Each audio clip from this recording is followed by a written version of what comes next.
शांति। कल हमने देखा परमात्मा का सत्य परिचय। 7 मतांतर देखी हमने, देखे ना? तो याद है 7 मतांतर? याद है? थोड़ा थोड़ा है।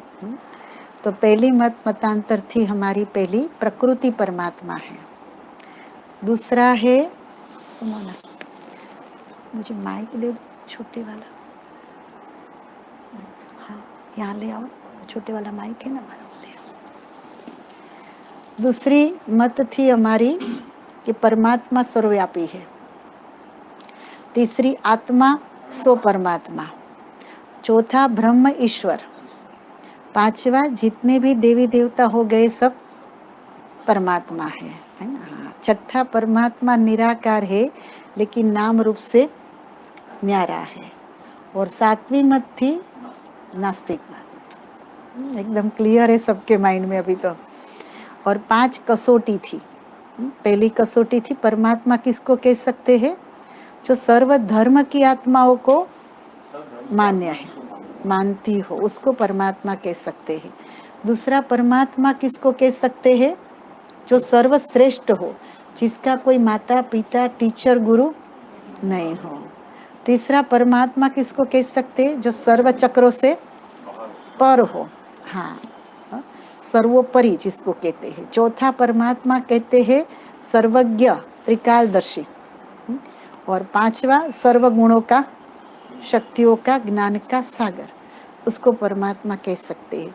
तो ये 5 कसौटी के साथ हमने अपनी 7 मत को कस के देखा।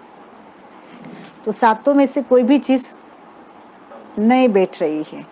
तो भावनात्मक रीति से सही था लेकिन सैद्धांतिक रीति से सेट नहीं हो रहा था। ठीक है ना? तो वहां तक तो हम पहुंच गए।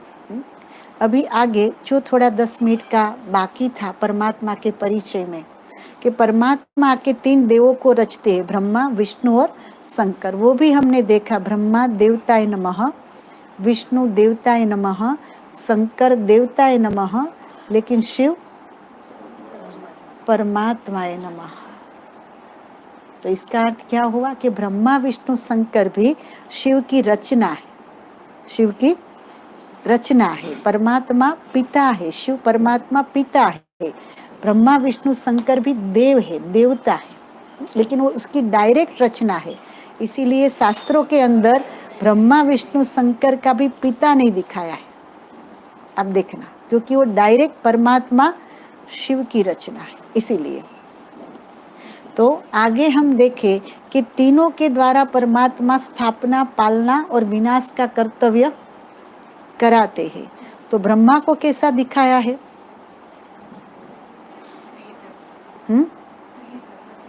कैसा? रचना कर, लेकिन उसका पोष कैसा दिखाया है? 4 मुख है। हाँ हाँ हाँ, फिर कमल के ऊपर बैठे हैं, है ना? फिर दाढ़ी मूछ वाला दिखाया है, सफेद वस्त्र है। हाँ, तो देखो ऐसा क्यों दिखाया? कभी हमारा मन चला? कोई कमल के फूल के अंदर तो नहीं बैठता है ना? बैठता है तो टूट जाएगा वो तो कौन सा कमल का फूल? कमल के फूल को पवित्र माना जाता है। तो मनोस्थिति उसकी क्या बताई? पवित्र। फिर दाढ़ी मूछ भी बताया है। इसका अर्थ क्या हुआ? देखो, कोई देवताओं को दाढ़ी मूछ नहीं होता है, देखा आपने? कभी नहीं देखा। किसी का बाल सफेद देखा देवताओं का? नहीं देखा ना। करतली देखी मुंह पे? नहीं। देवताओं को सदैव आपने जवान ही देखा होगा।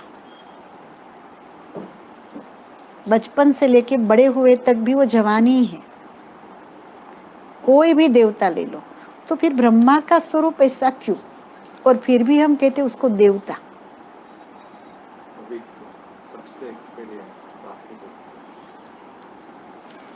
उसको कलयुगी दिखाया है। क्या दिखाया है ब्रह्मा को? कलयुगी दिखाया है ना? लेकिन कलयुगी क्यों दिखाया है ना, वो भी नहीं समझ में आता है। हम कहते ब्रह्मा की नाभि से विष्णु निकला और विष्णु की नाभि से ब्रह्मा निकला। अब नाभि माना तो डुट्टी, अब डुट्टी से कोई निकल सकता है? सुनते हैं, सत सत करते हैं हम लोग, लेकिन कभी क्वेश्चन नहीं आया मन के अंदर। हम भी इस विश्वविद्यालय में आए तब ये बातें हम समझे। तो नाभि माना क्या कि अंतिम जन्म ब्रह्मा का है और फर्स्ट जन्म उसका विष्णु का है। मतलब कहते हैं ना कि ब्रह्मा की नाभि में से विष्णु निकला और विष्णु की नाभि में से ब्रह्मा निकला। इसका अर्थ क्या कि दोनों एक ही है, सोल तो दोनों की एक ही है, लेकिन एक है सजा सजाया और एक कैसा है, मानवीय शरीर जैसा है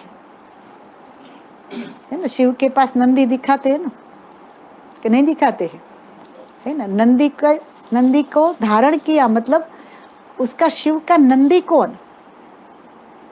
क्या सचमुच वो बेल पर आया शिव? शिव को तो अपना शरीर नहीं है, तो कैसे आया वो बेल पर?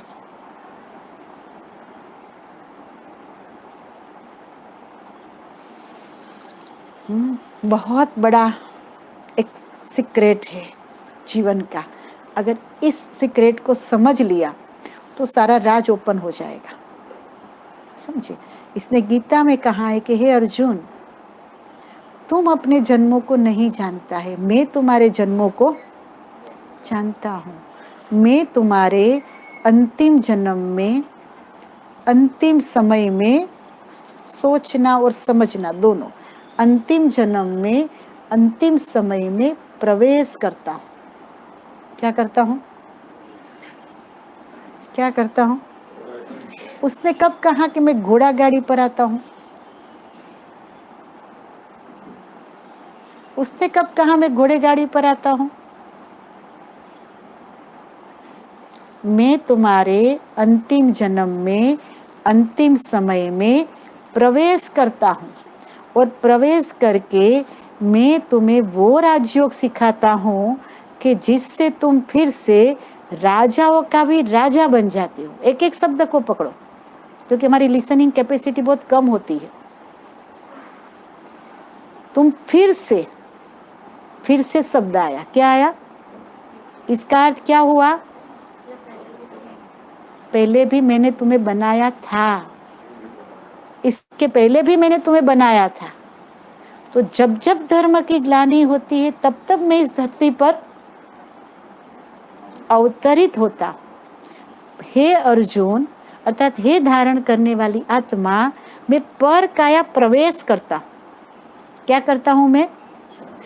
पर काया प्रवेश करता, क्योंकि उसके पास अपना बॉडी नहीं है। पर काया प्रवेश करता हूं। मैं एक वयोवृद्ध तन का आधार लेता हूं। कौन सा तन? ब्रह्मा कैसा है? वयोवृद्ध। हे अर्जुन, मैं तुम्हारे श्याम तन का आधार लेता हूं। कौन से तन का? हे अर्जुन, इस श्याम और सुंदर का खेल है। तो एक दिन जो सुंदर था वो श्याम बना के नहीं। उसने कब बोला कि मैं तेरे सुंदर तन का आधार लेता हूं? उसने क्या बोला? मैं तुम्हारे श्याम तन का आधार लेता हूं। हे अर्जुन, मैं परम धाम का निवासी हूं। क्या बोला? हे अर्जुन, तुम मुझे मेरे यथार्थ स्वरूप से याद करो। कैसा स्वरूप है उसका? बिंदु। हमने कभी उसको बिंदु स्वरूप में याद किया? नहीं किया। हे अर्जुन, तेरा भी जो यथार्थ स्वरूप है उस स्वरूप से तू मुझे याद कर। कभी हमने आत्मा समझ के उसको याद किया?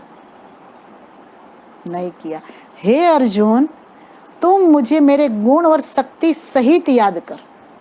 हमने कभी किया? हमने तो मांगा, सुख शांति मांगा, उसके गुण और शक्ति सहित उसको याद नहीं किया। इसीलिए हे अर्जुन, कोटों में कोई और कोई में कोई विरला होगा, वही मुझे पहचानेगा। मुझे मूढ़मती लोग नहीं पहचानेंगे, मोटी बुद्धि वाले मुझे नहीं पहचानेंगे। ये सब सुना है ना हमने गीता में, कि नहीं सुना है? सुना है। सुनने के बाद कभी मंथन चला कि परमात्मा ने किसके तन का आधार लिया? मैं तेरे अंतिम जन्म में अंतिम समय में प्रवेश करता हूं, तो किसका अंतिम जन्म? किसका अंतिम जन्म? परमात्मा ने किसके तन में प्रवेश किया बताओ? और किसको राजयोग सिखाया जिससे वो फिर से राजाओं का भी राजा वापस बन गया?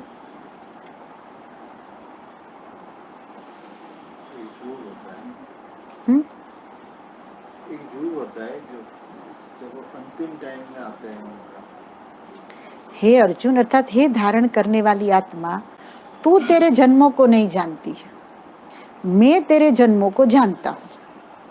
अर्थात इसका अर्थ क्या हुआ कि सत्युग से लेकर त्रेता युग, द्वापर युग, कलयुग, किसी आत्मा के साथ परमात्मा बात कर रहा है कि तू तेरे जन्मों को नहीं जानता है, मैं तेरे जन्मों को जानता हूं। मैं तुम्हारे अंतिम जन्म में, अंतिम जन्म कब होता है? कलयुग के अंत में, राइट? हाँ, अंतिम जन्म में, अंतिम समय में। ब्रह्मा कैसा है? बूढ़ा है कि नहीं है? अंतिम जन्म में, अंतिम समय में मैं प्रवेश करता हूं और मैं तुमको फिर से राजाओं का भी वो राजयोग सिखाता हूं कि फिर से तुम राजाओं का भी राजा बन जाते हो। द्वापर कलयुग के राजा नहीं, उसके भी राजा कौन थे? देखो, द्वापर कलयुग में, द्वापर में जब मंदिर बनाते थे, सॉरी मंदिर क्या, राजा अपने महल बनाते थे, तो महल के अंदर मूर्ति रखते थे ना, कृष्ण की, राधा कृष्ण की, लक्ष्मी नारायण की, राम सीता की, रखते थे कि नहीं? रखते थे। तो वो जिसको पूजते थे उसके वो पवित्र राजाएं थे, क्योंकि सबके ऊपर ताज है।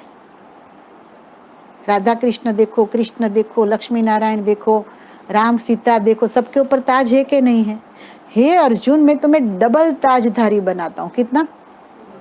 एक रत्न जड़ित ताज और एक क्राउन, प्योरिटी का ताज।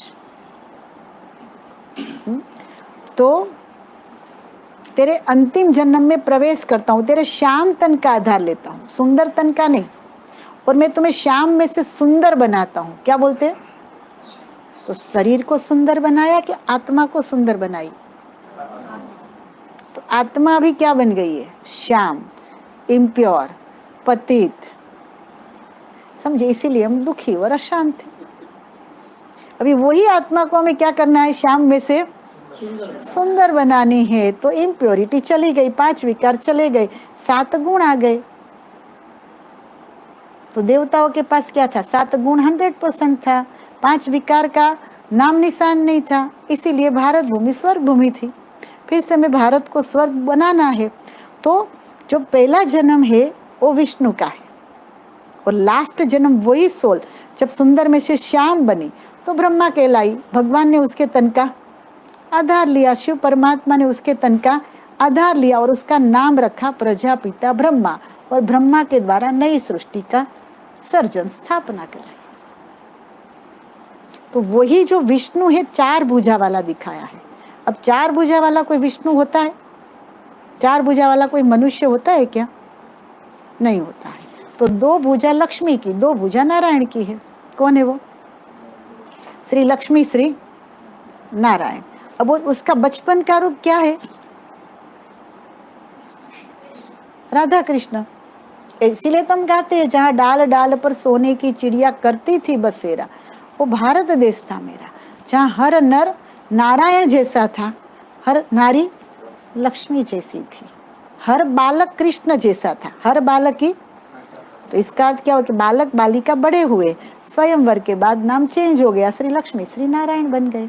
4 हाथ से राज्य किया, डिनाइस्टी स्थापन हो रही है, राजधानी स्थापन हो रही है ना, तो 4 हाथ से राज्य किया, इसलिए चतुर्भुज विष्णु कहलाए। और फिर चारों हाथ में कुछ अलंकार है।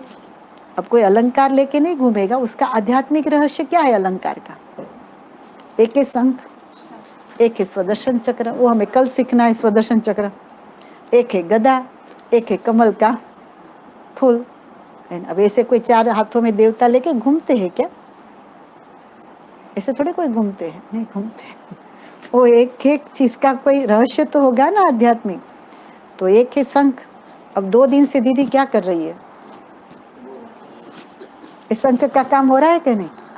तो जितना हम परमात्मा को पहचान के दूसरे को परमात्मा का परिचय कराते हैं, तो हमने शंखनाद किया ना। ये सच्चा शंख है, स्थूल शंख की बात नहीं है, उससे कोई नहीं झांकता है। इससे शिव ने ब्रह्मा मुख से जो वाणी उच्चारी वो है राजयोग, और वो अपने जीवन में धारण किया और दूसरों को सुनाया, वो है ज्ञान का शंख। किसका शंख? दूसरा है स्वदर्शन चक्र। स्व माना कौन? आत्मा। आत्मा का जो दर्शन करता है, अर्थात सतयुग में मैं आत्मा क्या थी? देवात्मा थी। त्रेता में भी देवात्मा थी। द्वापर में मनुष्य बन गई। आत्मा तो अजर अमर अविनाशी से, बॉडी तो बदलते रहे। फिर कलयुग, कलयुग में हम तमो प्रधान बन गए। वो कल अच्छी तरह से आपका चैप्टर होगा।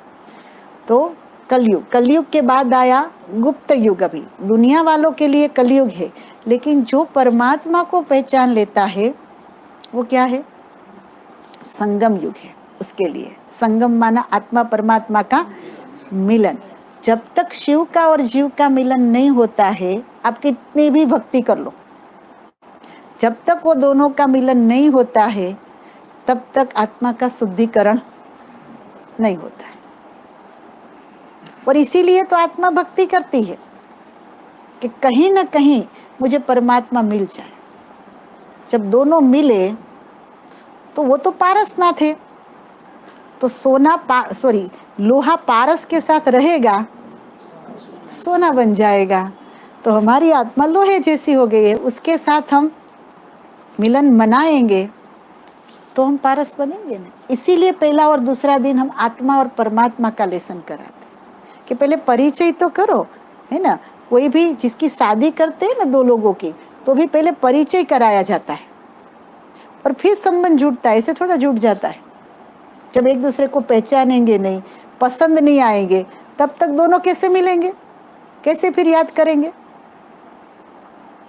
है ना। फिर कोई माला लेने की, के फोटो रखने की, के जपने की, के भूखा रहने की कोई आवश्यकता नहीं है। अब पसंद आ गया, संबंध जोड़ दिया, फिर तो संसार निभाना है। फिर तो याद आती है, सताती है, करनी नहीं पड़ती। उसके लिए कोई माला लेते हो? कोई नहीं लेता है, समझे ना। तो वो पारसनाथ है। तो स्व का दर्शन। तीसरा गदा। स्वदर्शन इसलिए नहीं समझा क्योंकि कल आ ही जाने वाला है आपका गदा, है ना। ज्ञान रूपी गदा। कोई सचमुच देवता किसी को गदा लेके थोड़े मारेंगे। अच्छा, आदमी भी नहीं मारता है किसी को, तो देवता कैसे किसी को गदा लेके मारेगा? अच्छा, बोलते असुरों को मारा। अब क्या उसके अंदर मानसिक शक्ति नहीं थी को स्थूल गदा लेके मारना पड़ा असुरों को, है ना। तो वो देवता को हम भगवान भी क्यों बोलते हैं? अगर उसमें वो शक्ति नहीं है असुरों को मारने के लिए, उसको गदा उठानी पड़ती है, सुदर्शन चक्र उठाना पड़ता है, तो उसको देवता कौन कहेगा? कौन कहेगा बताओ? लेकिन उसका आध्यात्मिक रहस्य नहीं समझा। हमने तो सचमुच समझ लिया कि उठा के गदा लेके उसने मारा। ऐसे थोड़े देवता करते, कभी नहीं कर सकते। रामायण में तो दिखाते हैं हनुमान जी गदा से मारते आ जाएगा। वही तो समझा रही हूँ ना कि हमने आध्यात्मिक रहस्य ही नहीं समझा है उसका। ये राजयोग में सारी बातें क्लियर होती है तो हम सत्यता के पास पहुंच जाते। फिर वो जीवन में, है ना, बता के आई सबको खुशी की डिग्री मिल जाती है। यहाँ से क्या मिल जाती है? इस यूनिवर्सिटी में पढ़ाई पढ़ने से कौन सी डिग्री मिलती है? खुशी की डिग्री, प्रेम की डिग्री, आनंद की डिग्री, शांति की डिग्री मिल गई फिर तो ज्ञान रूपी गदा। और चौथा है कमल का फूल। कलयुग एक कैसा है? कादव जैसा है ना। हर चीज चाहे देखो, चाहे सुनो, चाहे बोलो, चाहे देखो, उसके अंदर भी हमारी मन की स्थिति ऊपर उठी रहे। प्रवृत्ति भले कलयुग में, कलयुग को हमें छोड़ना नहीं है। छोड़ना है क्या? नहीं छोड़ना है। लेकिन कलयुग को छोड़ना भी नहीं है और कलयुग में भी रहना है, लेकिन हमारे मन को हमें क्या कर लेना है? ऊपर उठा लेना है। तो कादव, कमल को कभी कादव का स्पर्श भी नहीं लगता है और कीचड़ का स्पर्श भी, पानी का स्पर्श भी नहीं लगता है। वो इतना चिकना होता है फूल कि पानी डालो तो भी निकल जाएगा, कादव डालो तो भी निकल जाएगा ना, अच्छी न बुरी। तो कलयुग के अंदर न अच्छी न बुरी बातों का हमारे मन पर प्रभाव नहीं आना चाहिए। वहां आपकी लीकेज, मन कमजोर। क्योंकि आप अच्छी चीज को भी याद करेंगे किसी व्यक्ति की तो बार बार वो व्यक्ति याद आएगा आपको, और बुरी चीज भी उसी की याद करेंगे तो भी बार बार उस व्यक्ति याद आएगा। और कोई व्यक्ति अभी संपूर्ण नहीं है, संपूर्ण परमात्मा को ही हमें याद करना है।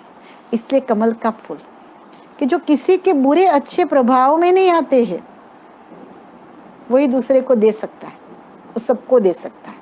अगर किसी के प्रभाव में आए आप तो उसको ही आप दे सकते हो खाली। तो सर्व आकर्षणों से पर उसको कहते देवता। वो एक ही आकर्षण में रहा तो सारे विश्व को दे पाया, है ना। अब थोड़े के आकर्षण में आए तब थोड़े को ही दे पाओगे। तो आपको क्या बनना है? देवता बनना है ना, दूसरे के इष्ट देव बनना है ना, कि नहीं बनना है? कल्याण तो करना ही अभी सबका, है ना। आप यहाँ आए ही हो तो कुछ तो परमात्मा ने आपके अंदर देखा ही, अभी पकड़ लिया परमात्मा ने, है ना।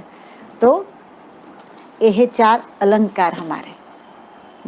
तो ब्रह्मा का साधारण रूप है, विष्णु का सजा सजाया रूप है। वही विष्णु ब्रह्मा है, वही ब्रह्मा विष्णु है। समझे ना? अभी समझ में आया? मैं तुम्हारे अंतिम जन्म में, अंतिम समय में प्रवेश करता। कल देखा था ना ब्रह्मा विष्णु शंकर का। और शंकर को क्या बताया है? निर्वस्त्र। उसको भी देव रूप में सजा सजाया नहीं बताया है। तो निर्वस्त्र का अर्थ क्या है? क्या तपस्या वस्त्र निकाल के ही कर सकते? तपस्या वस्त्र के साथ नहीं कर सकते? कर सकते कि नहीं? कर सकते। इसका अर्थ क्या है? अशरीरी स्थिति, सोल कॉन्शियस स्थिति।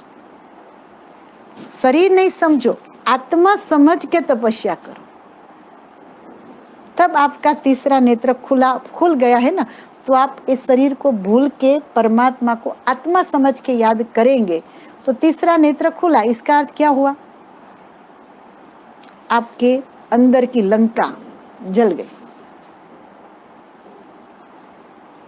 कहते ना तीसरा नेत्र खुला और प्रलय हुआ। तो किस चीज का प्रलय? के दुनिया का प्रलय, दुनिया के अंदर से तमो प्रधान का प्रलय। किसका प्रलय? 5 विकारों का प्रलय। तो हमारा तीसरा नेत्र खुलेगा तो हमारे अंदर से 5 विकार जाएगा। जब हमारे अंदर से 5 विकार जाएगा तो हम दूसरे के 5 विकारों को छुड़वाने की क्या करेंगे? कोशिश करेंगे। तो हमें छुड़वाना नहीं है, उस आत्मा की ज्योति जगा के परमात्मा के साथ उसको जोड़ देना। फिर परमात्मा के दिव्य गुण अंदर आते जाएंगे, अपने आप 5 विकार भाग जाएंगे। आप लाइट चालू करो तो अंधेरा, आपने अंधेरे को भगाया नहीं है, भगाया नहीं, क्या किया? लाइट चालू कर दिया, अंधेरा 1 सेकंड में चला गया, सेकंड में चला गया। जिस समय आपकी बुद्धि में आया कि मैं आत्मा शांत स्वरूप हूं, उस समय अशांति चली गई। मैं आत्मा प्रेम स्वरूप हूं तो नफरत चली जाएगी। मैं आत्मा सुख स्वरूप हूं तो दुख भाग जाएगा। मैं आत्मा प्रेम स्वरूप हूं, क्रोध चला जाएगा, क्रोधाग्नि शांत हो जाएगी। लेकिन मुझे आज से क्रोध नहीं करना है तो सबकॉन्शियस माइंड तो ना की भाषा समझता ही नहीं है। समझता है? नहीं समझता है। तो क्रोध करना है, हो गया। तो मैं क्रोध को छोड़ना है तो सारा जीवन नहीं छोड़ पाऊंगी। लेकिन मैं हूं ही शांत स्वरूप, मैं हूं ही प्रेम स्वरूप, तो क्रोध क्या होगा? भाग जाएगा। हाँ तो आज से क्या करना है? कोई भी चीज छोड़नी नहीं है, एडॉप्ट कर लो, अपने आप भाग जाएगा। मेहनत कम करनी है। भगवान के बच्चे और मेहनत करें, इससे तो मैं जिसकी संतान हूँ उसकी प्रॉपर्टी मेरी है। वो शांति का सागर है, प्रेम का सागर है। तो बच्चों की प्रॉपर्टी हो गई ना? किसकी हो गई? और किसकी हो गई? मेरी प्रॉपर्टी। और मेरी प्रॉपर्टी होते हुए मैं भीख मांगती हूँ। राजा का बच्चा जाके भीख मांगे, कैसा खराब लगता है। तो परमात्मा का बच्चा दर दर जाके कहता है सुख दो, शांति दो, तो क्या लगेगा? क्या लगेगा? सोचो तो सही। मुझे एक संतान दो, मुझे एक बच्चा दो, मुझे महल दो, मुझे गाड़ी दो, मुझे इतना धन दो, मुझे पोस्ट पोजीशन दो, तो मैं इतना चढ़ाव। कितना खराब लगता है।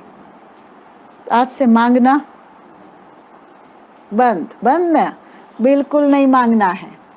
अधिकार है मेरा, किसकी संतान हूँ? ऑलमाइटी की संतान हूँ। नशा, दूसरा चीज तो मांग सकते हो। हाँ, मांगना ही नहीं है, सबका अच्छा करो। वो तो शुभ भावना हो गई। वो मांगना नहीं, सद्भावना हो गई, गुड विशेष।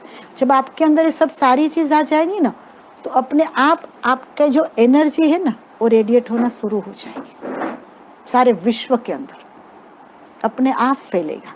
आप शांति में रहना शुरू कर देंगे ना, तो आपको देना भी नहीं पड़ेगा, क्योंकि आप जो हो वहां से ये एनर्जी है। आत्मा क्या है? एक एनर्जी है, अपने आप। ये लाइट है, स्विच चालू किया तो एक स्थूल है ना, तो भी उसकी लाइट पूरे कमरे को प्रकाश कर देती है।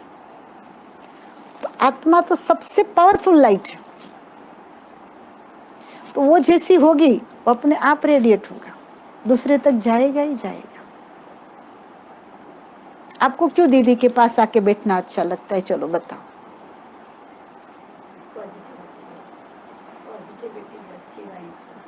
क्यों अच्छा लगता है? कितना खुशी खुशी बैठते हो। और आज तो तीसरे दिन तो कितना सभी का चेहरा देख रहे हो, तो मैं खुश हो रही हूँ, है ना? कितने खुशी से बैठे हो आज सभी। आपका जो अच्छा सोच है, हाँ, वो हम लोग का जो चीज निकल गया, वो ओरिजिनलिटी आ रहा है। हाँ, इसके लिए अच्छा लग रहा है ना। तो सभी को बैठना, और देखो दोपहर के एक भी मिस नहीं किया, सब पहुंच गए। लेट भी हो गई मैं ऑलरेडी, मुझे समझ में आता है कि मैंने कहीं गलती किया है ना। फिर भी आपने क्या स्वीकार किया? नहीं, आपकी गलती नहीं है। होता तो है ना, क्योंकि मैं ऊपर बैठी थी, मैं देख रही थी। 12, 12:30 हुआ, 10 मिनट और गई, और 5 मिनट गए। मैं 12:30 से गिनती कर रही थी, भले मैं वहाँ थी, लेकिन मुझे पता था कि मुझे 1 बजे आपके पास पहुँचना है। अब 1 बजे भी वही खड़े थे अभी तो मैं घड़ी देख रही थी, आपको देख रही थी, घड़ी देख रही थी, आपको देख रही थी, है ना। फिर मैं वहाँ नहीं थी मन से, लेकिन इतने सारे टीचर्स से आध्यात्मिक जगह पे आए। सबको होता है ना, दीदी एक फोटो निकाले हमारे साथ, दीदी एक फोटो निकाले, दीदी एक फोटो। अब किसको बोलूं कि नहीं नहीं मुझे जाना है? निकल भी नहीं सकती हूँ, हाँ, और रोक भी नहीं सकती थी। कौन सी एनर्जी होल्ड कर लेती है? कुछ तो है ना। तो कहाँ से आया ये सब? बस मैं आपको कहती क्यों, इसलिए कह रही हूँ कि आया कहाँ से सब कुछ? स्रोत कौन है? मैं नहीं हूँ, वो मुझे बना रहा है ऐसा। क्यों? मैंने उसके साथ संबंध जोड़ा, इसलिए वो मुझे बना रहा है ना। इतने सारे लोगों को जोड़ के रखना, चलाना कोई सहज बात है? बोलो, सहज बात है? नहीं है सहज। तो टेस्टिंग कर रहे हैं, तो वो चला रहा है, हमको दे रहा है, समझे? तो आपको ऐसा बनना है। आज टीचर्स डे है ना, तो मुझे उनके जैसा बनना है। वो है आकर्षण उच्छेद। तो किसको बनना है? मेरी आत्मा को बनना है। तो जैसे आप शिवरात्रि मनाते हो बहुत प्यार से, एक दिन क्या कहते हो, आज मेरा व्रत है, व्रत है, व्रत है। अब शिवरात्रि क्यों मनाते, कभी सोचा आपने? एक दिन आया, जैसा शिक्षक दिन है, आया, मनाया, चले गए। शिवरात्रि भी ऐसे आती है। भारत तो यही त्योहारों का देश है ना, बहुत धाम-धूम से मनाते हैं। तो क्यों मनाते हैं? उसमें हम क्या करते हैं शिवरात्रि में? शिवलिंग पर क्या करते हैं? दूध चढ़ाते हैं। फिर क्या करते हैं? बिली पत्र चढ़ाते हैं, आंकड़ा और धतूरा चढ़ाते हैं, बेर चढ़ाते हैं ना, भांग पीते हैं, व्रत करते हैं, उपवास करते हैं। कभी सोचा क्यों करते हो? बस सब करते, इसलिए हम भी कर लेते हैं। उसका आध्यात्मिक रहस्य समझो। उसका आध्यात्मिक रहस्य क्या? मुझे माइक चाहिए। तो उसका आध्यात्मिक रहस्य क्या? जैसे किसी की शादी होती है, आप यहाँ ध्यान रखना। हाँ, किसी की शादी होती है तो आप 5-6 महीने पूर्व तैयारी करते हो। हाँ जी। फिर शादी हो गई, फिर हर साल क्या मनाते हो उसकी यादगार में? Marriage anniversary. हर साल शादी नहीं करते हो। फिर बच्चा पैदा होता है, उसकी भी तैयारी 5-6 महीने पूर्व कर लेते हो आप, लेकिन हर महीने आप, हर साल आप फिर से वो बच्चा पैदा नहीं होता, आप बर्थडे मनाते हो। फिर भारत आजाद हुआ, गांधी जी ने आजाद करवाया तो 60 से 70 वर्ष लगा ना। और फिर साल में एक बार स्वतंत्र दिन मनाते हो ना। अच्छा, तो आप ये सोचो कि हर चीज की हम यादगार मनाते, तो कोई क्रिया हो गई है उसकी हम यादगार मनाते हैं। तो हम शिवरात्रि क्यों मनाते हैं? हम शिवरात्रि क्यों मनाते हैं बताओ? उनको याद करने। कुछ तो यादगिरी होके गई है, कुछ तो कर्म किया है परमात्मा ने, तब तो हम शिवरात्रि मनाते हैं। महाशिवरात्रि भगवान शंकर का विवाह होता है फरवरी में जाती माघ महीने में। शंकर भगवान का विवाह हुआ। शंकर भगवान का विवाह हुआ था, और विवाह माना तो जुड़ान हो गया ना। अब कल पता चल गया कि शिव शंकर अलग है, एक नहीं है। तो शिव का विवाह किसके साथ हुआ और उसके साथ रात्रि शब्द क्यों जोड़ा? शिव के साथ रात्रि का क्या संबंध है? हर एक का जन्म जयंती मनाते हैं, जन्माष्टमी है ना, हर एक की जयंती मनाते हैं। शिव के साथ रात्रि शब्द क्यों जोड़ा? क्योंकि रात्रि किसका प्रतीक है? अंधकार का प्रतीक है। परमात्मा शिव कलयुग रूपी रात्रि में आते हैं। कब आते हैं? घोर रात्रि में। घोर रात्रि माना वो भी कहते हैं ना, काली चौदस बताई, अमावस के पहले की चौदस है ना, वो बताई है ना, पता है ना आपको। हाँ, तो परमात्मा आते कब है? कलयुग रूपी रात्रि में। पूरी नहीं हो गई है, पूरा अमावस नहीं, एक दिन बाकी रह गया, घोर रात्रि। अब दिखाई आपको भी पता है कभी क्या चल रहा है? कलयुग। अति धर्मग्लानि, अति पापाचार, अति भ्रष्टाचार, अति दुराचार चल रहा है कि नहीं चल रहा है? ऐसे समय में परमात्मा शिव आते हैं और पहला ही अंधकार हमें दूर कराते कि तुम शरीर नहीं हो, लेकिन शरीर को चलाने वाली एक चैतन्य शक्ति आत्मा हो। पहला प्रकाश डाला। फिर मैं भी ये भगवान नहीं हूँ, मैं भी आपका पिता हूँ, है ना, मैं भी परमात्मा हूँ, परम धाम का रहने वाला हूँ। दूसरे अंधकार में से बाहर निकाला, खुद का परिचय मिला, उनका परिचय मिला, घर का परिचय मिला, और वो सागर है हर गुण और शक्तियों का, जो हर आत्मा को जीवन जीने के लिए चाहिए। तभी आत्मा, मानव आत्मा सुख का एहसास करती है। तो अंधकार में से परमात्मा ने हमको क्या निकाला? बाहर निकाला, और फिर से हमें मनुष्य में से देव पद की प्राप्ति कराई। इसीलिए उसकी यादगार में द्वापर युग से हम साल में एक बार शिवरात्रि मनाते। कुछ तो कर्तव्य करके गया ना परमात्मा, ऐसे थोड़ा कहीं खाली परमात्मा थोड़ा आता है, खेलने थोड़ा आता है, कुछ कर्तव्य कर रहा है। ब्रह्मा विष्णु शंकर को रचा क्यों?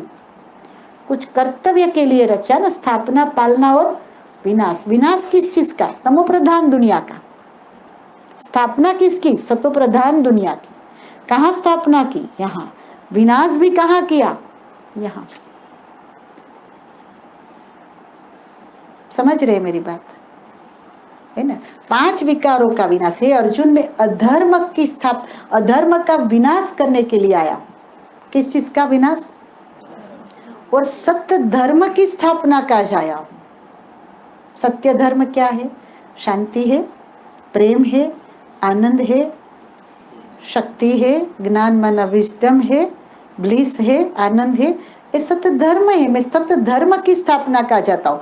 वो कोई मंदिर बनाने नहीं आता है, शास्त्र लिखने नहीं आता है, वो तो मनुष्य आत्मा, उसके जो बच्चे, उसके पर मेहनत करता है आके, और उसको वो राइट बनाता है। क्या करता है? वो राइट बना देता है। तो धर्म की स्थापना तो अधर्म का विनाश। एक ही चीज रह सकती, या राम या रावण। अब शांति में होंगे तो अशांति नहीं आ सकती, अशांति है तो शांति नहीं, दो में से एक ही चीज रहती है कि नहीं? तो अधर्म का विनाश करेंगे तो सत्य धर्म की स्थापना किया, तो सत्य धर्म की स्थापना किया तो अधर्म का विनाश हो गया। किया किसने? उसने। कब किया? कलयुग रूपी रात्रि में आके परमात्मा ने कर्तव्य किया। इसीलिए 3 देव बताए।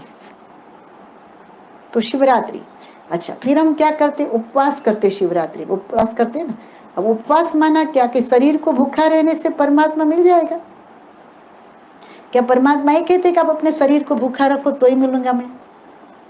उपवास माना क्या? मन बुद्धि से ऊपर वास कर।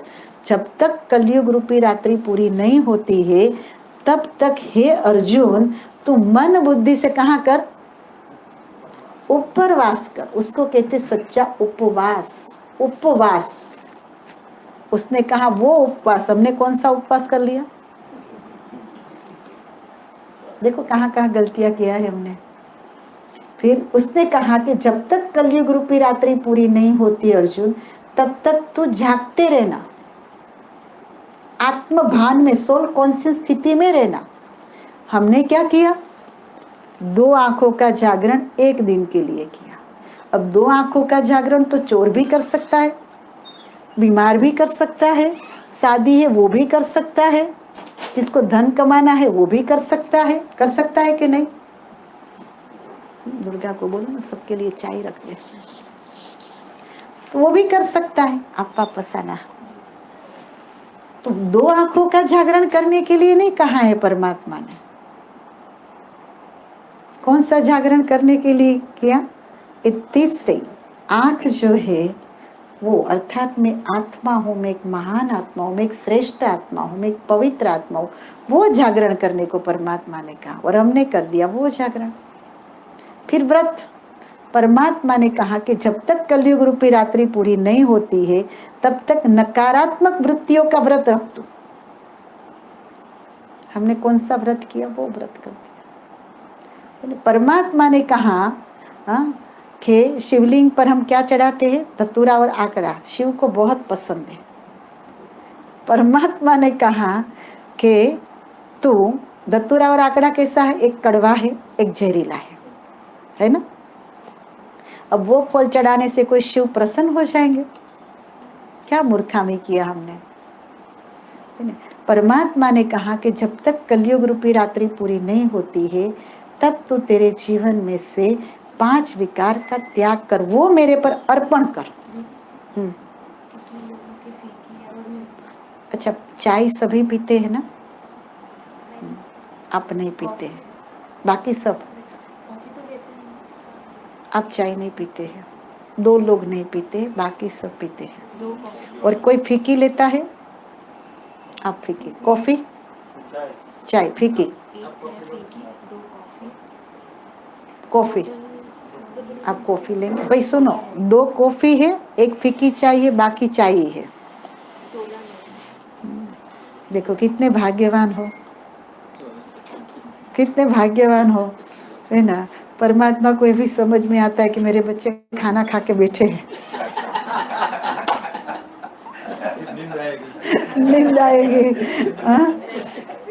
वो भी याद रहेगा ना कि भगवान मुझे कैसे मिला था, कितना सहजता से मिला था। हाँ, बोलना दीदी का भी बनाना। बोला ठीक है।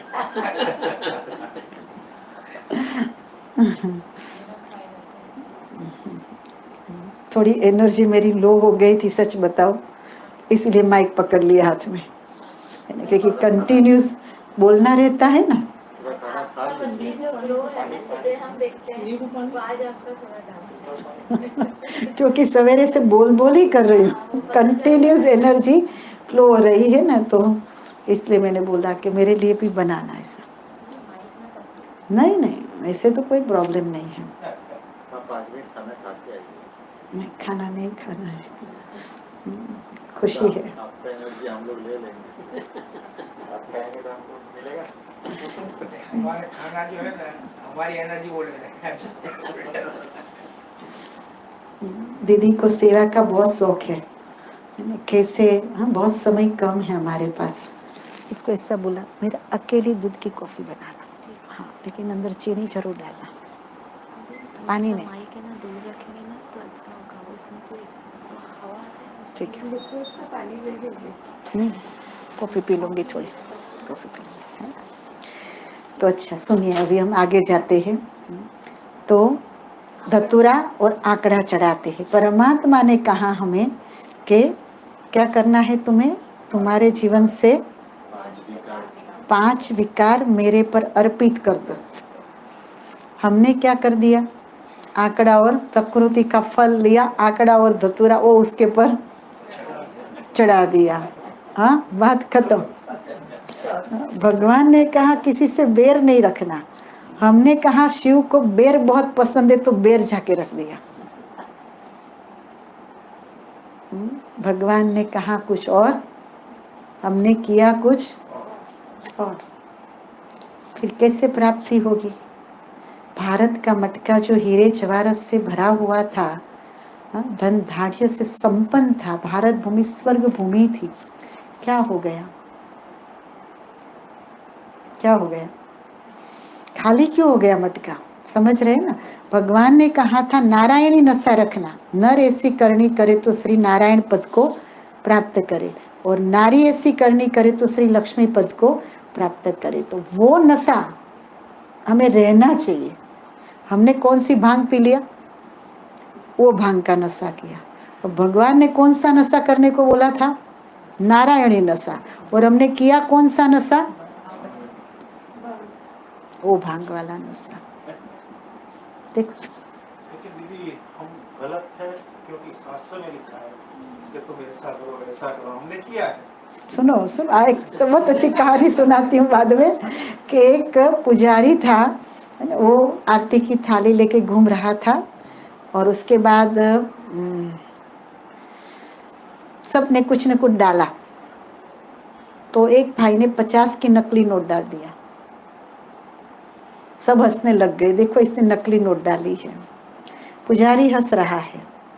पुजारी ने बोला कि कोई बात नहीं, आज नकली नोट डाली तो देने का संस्कार तो है, नकली तो नकली, कल वो क्या करेगा, उसको समझ में आएगा तो असली नोट डालेगा। तो परमात्मा शिव भी इतना भोला है, कोई बात नहीं, मेरे बच्चों ने नकली चढ़ावा चढ़ा दिया ना, है ना, कल समझ जाएंगे तो कल से वो असली चढ़ावा चढ़ाएगा। तो अभी तो समझ लिया ना, तो अभी से क्या करोगे, चलो अभी तो असली चढ़ाओगे ना, तब सही रूप में शिवरात्रि मनाई हमने। तो शिवरात्रि नहीं, शिव जयंती, परमात्मा आया उसको कहते हैं शिव जयंती।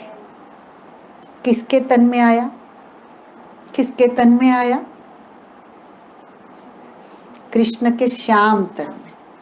कृष्ण पहला जन्म है, कृष्ण का अंतिम जन्म है, उसके तन में परमात्मा ने प्रवेश करके, उसके श्याम तन में प्रवेश करके उसका नाम क्या रखा, प्रजापिता ब्रह्मा। और ब्रह्मा के मुख से ये राजयोग सिखा के फिर से हमें श्याम में से सुंदर बनने की ये सहज शिक्षा देते हैं, वो है राजयोग, जिससे मनुष्य से देवता बन जाते। ये है सच्ची गीता। द्वापर में लिखी हुई गीता नहीं, भगवान कभी शास्त्र लिखता ही नहीं है, उसने लिखा ही नहीं है, और जो लिखेगा उसको भगवान नहीं कहा जाएगा, वो तो मनुष्य ने रजो प्रधान बुद्धि में लिखा है। समझे, व्यास मुनि ने लिखी हुई गीता है। भगवान ने जो गाई गीता, वो तो अंत में जब परमात्मा आया जिसके तन में, तब वो ब्रह्मा मुख से वाणी उच्चारेगा ना, वो है गीता। वो गीता अपने जीवन में धारण करने से हम मनुष्य में से देवता बन जाते हैं। आया समझ में? आया? कृष्ण के श्याम तन का आधार लिया। कौन से तन का? श्याम तन का। अभी पहचाना कृष्ण की आत्मा को कि नहीं पहचाना? इसलिए हम लॉर्ड कृष्णा बोलते हैं, हम कभी गॉड कृष्णा नहीं बोलते हैं। लॉर्ड ताज है उसके ऊपर, राजा ही है, सत्युग का पहला पहला प्रिंस है, राजकुमार है। इस धरती पर जब स्वर्ग था तो डिनाइस्टी राजधानी का पहला मालिक था वो सारे विश्व पर। इसलिए तो कहते हैं कि भारत विश्व गुरु बनेगा। कैसे बनेगा? कृष्ण आएगा। कौन आएगा? कृष्ण आएगा तो भारत विश्व गुरु बन जाएगा। वो बहुत टूंक समय में अब एक कार्य, परमात्मा का विश्व परिवर्तन का कार्य संपन्न होगा और कृष्ण का जन्म होगा। एक तरफ जय जयकार, एक तरफ हाहाकार। राम गयो, रावण गयो, गयो सारो परिवार, आत्माएं सब ऊपर फटाफट भागेगी। महापरिवर्तन की ये बेला है, समझिए। इस संस्था की स्थापना 1936 में हुई, 36 में सिंध हैदराबाद